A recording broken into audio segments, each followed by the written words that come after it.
अस्सलामुअलैकुम। वालेकुम सलाम। खैर खैर। यार सुबह सुबह अचण थियो तो यार फोन करण वारो हुअसि। अच्छा कल कमदार शिकायत करे पियो जो त गुड लॻो पियो हुन में कमंद में ऐं के चवां कम करे कोन थो खाटी बि कोन खयो अथई। हाणे ईअं न कर तूं असांजो पुराणो हारी आई असांजो आई बच्चो पर ॻाल्हि इहा आहे त कमु लाज़मी कर न। ज़मींदार साहब ॻाल्हि ॿुधी अथई तूं कमदार जी ॻाल्हि ते सिधो थी विया भले। हा भले वे तूं कमदार जी ॻाल्हि ते यकीन न कर। सही तूं हली फसल ॾिस न बाबा असांजा कमदार रखियल आहिनि न। ॾिस साईं कमदार जेके थिए न इहे आहिनि त बाबा पोइ कमदार असां जेके मुंशी ज़मींदार हारी खे वेढ़ाईंदे न इहा तुंहिंजी ॻाल्हि सही आहे पर असांजा जेके कमदार मुंशी त कमु हलाईंदा आहिनि। हा साईं इहे हलाए अधु घर बाबा में भरनि था न त असां हारी जेके सॼो ॾींहुं महिनत करे करे पघर वहाए महिनत लाइ कंदे हू तो तारीफ़ कंदा न महिनत कोन थो करी न। माना उहो सॼो ॾींहुं तव्हांजे पोयां लठड़ी खयो अथनि। बाबा हाणे ॻाल्हि इहा आहे तूं कम जी ॻाल्हि कर पोइ फसल मां पाण ॾिसंदुसि पोइ कमदार खे ॾिसंदुसि मां। ठीकु आहे हाल ख़ैर अथई। जी जी जी मां चयो वञा थोरो ज़मींदार साहब ॾे जी जी थोरा पैसा खपनि वञणो आहे शहर थोरो वखर वठिणो आहे इहो पैसनि जो हींअर बाबा टाइम किथे आहे आख़िरी ॾींहं आहिनि ऐं के चवां फसल आहिनि ई कोन फसल जो टाइम ई कोन्हे हिकिड़ो अर्ज़ु। जी जी ठीकु आहे मां ॻाल्हि करे वञा पोइ तूं पंहिंजी ॻाल्हि कर। हा हाणे जेको फसल खयोसीं उहे पैसा काॾे ॿुधा बाबा इहा ॻाल्हि त सही आहे बाबा हर आहिनि ट्रैक्टर वहियो अॻे महीने ट्रैक्टर वया ॿिज आहिनि कलर आहिनि असांजो बि सेठनि सां ॾेती लेती आहे उन खां अलावा मां मथे महीने हाणे वञा उमिरि ते 6 महीना ॻाल्हि ॿुध वॾे भाउ खे 2 महीना पहिरियां उमिरि ते मोकिलियो त हाणे मथे महीने मां पाण उमिरि ते तयारी लॻो पियो आहे पैसा हाली हिते सीड़जी पिया आहिनि असांजा उमिरि खां मके मदीने खां वापसि अचां तुंहिंजो हिसाब कंदासीं बाबा मसइलो न आहे। मूंखे ख़बर आहे कल्ह मुंशी चए पियो त तुंहिंजे नाले वकार ते वॾो कर्ज़ी आहे ऐं कर्ज़ी व तुंहिंजो ॿिज कलर भाण इहे टोटल भरणा आहिनि न तोखे भरणा आहिनि भोतार पर तूं मालड़ो ॾींदे त मां भरींदुसि न बाक़ी जेके तूं वञी थो न भले वञ असां वठी था अचूं असां वठी था कलर ॿिज असां वटि तूं कोन थो वठी न असां वठूं था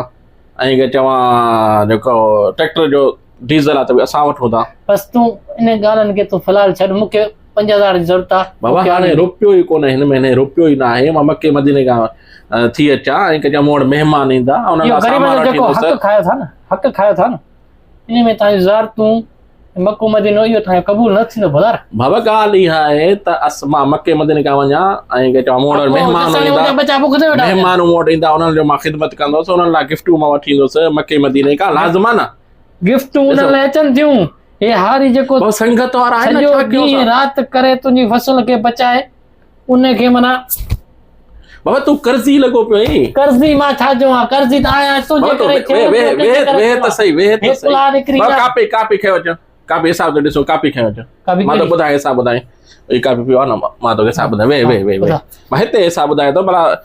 ॿनी का जवाब अथई बसि हिसाब कर पंहिंजो ॿनी का मां जवाब थो ॾेई अॻे कमदार शिकायत पिया कनि ऐं के चवां मुंशी मूंखे ख़बर हुई ॻाल्हि ॿुध असां वटि हारियूं खोड़ कमदार चए पियो न ॿियो हारी अची विहारियां थो मां तो वटि हारी खोड़नि त असां वटि ज़मींदार बि खोड़ थी बाबा ज़मींदार मूं जहिड़ो मिलंदई काॾे वेंदई ऐं सभु ज़मींदार तर जा वास्ते ॿनी केरु कोन ईंदो इहो मां थो लिखी ॾे इहो तूं ई ज़मींदार आहीं जो खाई खाई पेट सुॼाए छॾियो थी हारी वीचारो ॾिस न ॻाल्हि इहा तुंहिंजी सही आहे पर ज़मींदार तर जा मुंहिंजो इज़त कंदा तुंहिंजो कंदा केरु तोखे ॿनी कोन ॾींदो पहिरीं ॻाल्हि मां हिसाब ॿुधायां तोखे ठीकु आहे तुंहिंजो 400 मण कणिक थियो ठीकु आहे अॻे साल इन खां पोइ वरी फुटी थियई सही आहे फुटी थियो त इहे 320 मण ठीकु आहे ऐं 1800 मण कमनि थियई ऐं तुंहिंजो बचत टोटल थियो आहे 11000 रुपया ख़र्च लॻा पिया सभु कटे सटे 11000 मां बि तो 3 चकर खाटी ते कोन आई उते असां देगू लाथासीं ग़रीबनि खे खारायासीं जेके हारी आहिनि तुंहिंजा 2000 बचियल हूंदा 2000 उमिरो पढ़ी तुंहिंजा 2000 मां ॾींदुसि ऐं अॼु खां पोइ बसि ॿनी ते जवाबु अथई जेको फसल आहे न ठीकु आहे हिसाब कर जान छॾा हिसाब 2000 बचिया अथई 2000 बचे खे उमिरो पढ़ी इहे पोइ 2000 अची ॾींदुसि अञा मुंहिंजे 2000 में माना तुंहिंजा उमिरा कोन थींदा बाबा उमिरा थींदा ऐं के चवां दूसरे तुंहिंजा 2000 आहिनि बाबा हींअर कोन्हे उमिरो पढ़ी करे ऐं पंहिंजो लॾो हितां खणिजां मां लॾो तुंहिंजो न ॾिसाए था ॿुधाए छॾियां मां ऐं हिते जे वॾेरनि खे सभिनि खे मां चवंदो तोखे ज़मीन केरु कोन ॾींदो मिस्किननि ते जॾहिं ज़ुल्म बुख मरंदे न पोइ मूं वटि हलियो ईंदे मुंहिंजो पोइ ज़ुल्म अची मिस्किननि ते अॼु सही थो ज़मीदार अलाह अॼु सही थो बाक़ी मां तोखे छा कंदुसि अलाह खे दा आहे मुंहिंजी जीअं दोस्तो इहे नंढड़ो पैगाम हो ऐं जेके बि दोस्त असांजा आहिनि कंहिं ग़रीब जो हक़ न खाओ कोशिशि कयो उनखे हक़ पंहिंजो ॾियो ऐं मके मदीने 1000 दफ़ा हज़ार दफ़ा वञो भले वञो पर अवल ग़रीब जो हक़ पोइ हीउ नंढो मैसेज हो ज़रूरु तव्हांखे पसंदि आयो हूंदो अगरि कंहिंखे बुरो लॻो त असां पहिरियां हथ वधूं था ऐं असांजे चैनल खे ज़रूरु सब्सक्राइब कजो लाइक कयो ऐं असांजे पेज खे फॉलो ज़रूरु कजो